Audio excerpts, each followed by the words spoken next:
मित्रांनो, या अधिकाऱ्याला बघा, घरला जाऊन हप्ता वसूल करणं किती महागात पडलंय. साहेब ह्याने 4 महिने झाले एक सुद्धा हप्ता भरायला नाही. बिंदास लावा तुम्ही, कुलूप लावा, लावा कुलूप. काय काय म्हणजे काय आणि काय म्हणतोस होय? कुठला हप्ता तुझा? 4 महिने झाला हप्ता कसा भर. हप्ता? हप्ता भर नाही तर नाक फुडीन.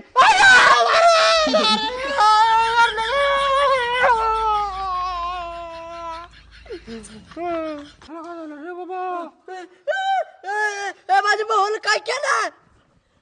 दादा इतक्या लवकर सोडून गेला साहेब मला.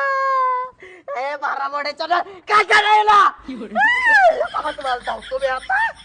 ए बाबा आम्ही हात लावायला नाही. थांब थांब धावतो चला. Hello police. अधिकारी गेल्याकडे पळून. एक भाऊ लय चतुर निघला की राव, अवघड कंडिशन झाली आता काही करणे.